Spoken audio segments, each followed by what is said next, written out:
அண்மை செய்தி விஜய் தலைமையில் ஆதவ் அர்ஜுனா, ஜான் ஆரோக்கியசாமி, விஷ்ணு ரெட்டி புசி ஆனந்த் ஆகியோர் ஆலோசனையில் ஈடுபட்டிருக்கிறார்கள்.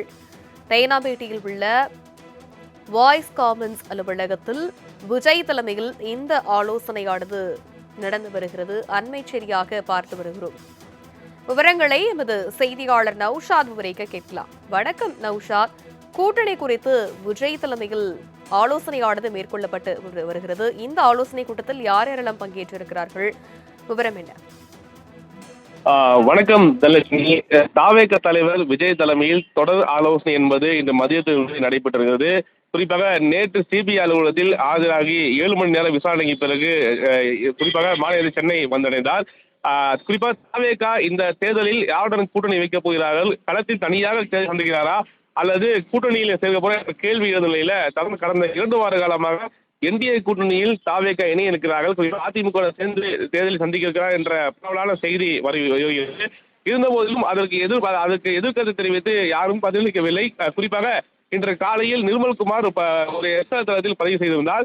அதாவது எந்த கூட்டணியோடும் பேச்சு நடத்தவில்லை என தெரிவித்திருந்தார். இருந்த போதிலும் கூட தீவிர பேச்சுவார்த்தை, அதாவது இடங்கள் கொடுப்பதில் சில குழப்பங்கள் இருப்பதாகவும் அதிமுகவுடன் தொடர்ந்து திரைமறைவில் பேச்சு நடத்துவதாக ஒரு தகவல் பேசப்பட்ட நிலையில இந்த தாவேக விஜய் அவர்கள் இன்று தீவிர ஆலோசனையில் இன்று ஈடுபடுகிறார். குறிப்பாக ஐடி, அதாவது வாய்ஸ் காமர்ஸ் அலுவலகத்தில் விஜய் அவர் தலைமையில ஆதவ் அர்ஜுனா, மேலும் ஜான் ஆரோக்கியசாமி, விஷ்ணு ரெட்டி, மேலும் புசியானந்த் தலைமையில புசியானந்த் ஆகியோர் முன்னிலையில் இந்த ஆலோசனை நடைபெற்றிருக்கிறது.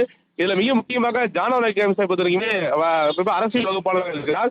மேலும் விஷ்ணு ரெட்டி பொறுத்தவரை விஜயோடைய நண்பராக இருக்கிறார். அவர்தான் மிக முக்கியமாக பவன் கல்யாண் மூலமாக, அதாவது கோவாவில் வைத்து மிக முக்கியமாக விஜய்க்கு அதாவது கூட்டணி என்டிஏ கூட்டணி வருவதற்காக மிக முக்கிய பேச்சுவார்த்தை நடத்தியில் மிக முக்கிய நபராக இந்த 1 வார காலமாக அவர்தான் இந்த பேச்சுவார்த்தை ஈடுபட்டு வருவதாக ஒரு தகவல் பலராக பேசப்பட்டது.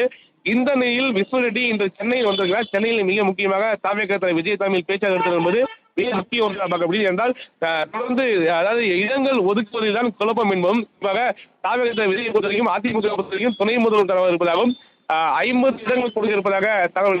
ஆனால் இருந்தபோது விஜயை பொறுத்தவரைக்குமே 120 இடங்கள் கேட்பதாகவும் அதில் தான் குறிப்பாக குழப்பங்கள் ஏற்பட்டு வருவதாக ஒரு தகவல் வெளியாக. அதனால்தான் இடங்கள் இருப்பதும் இதுக்கான தாமதம் ஏற்படுவதாக ஒரு தகவல் இருக்குது.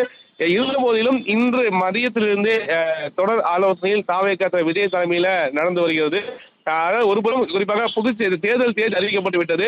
ஒருபுறம் புதுச்சேரி இருக்கக்கூடிய புதுச்சேரி தேர்தல் முன்கூட்டியே வருவதால் புதுச்சேரியில் வேட்பாளர் களம் இருப்பதற்கான சூழலும், அங்கு யாருடன் கூட்டணி வைக்கலாம் என்ற சூழலும் ஒருபுறம் இருக்கிறது. அது தொடர்பாக ஆலோசனை மேற்கொள்வதாகவும், இந்த நிலையில் இந்த விஷ்ணு ரெட்டி, ஆதவ் அர்ஜுனா, ஜான் ஆரோக்கியசாமி, புசி ஆனந்த் ஆகியோர் முன்னிலையில் தாவேக விஜய் ஆலோசனை மேற்கொள்வது மிக முக்கிய ஒன்றாக பார்க்கப்படுகிறது. தனலட்சுமி. விவரங்களுக்கு நன்றி நௌஷாத்.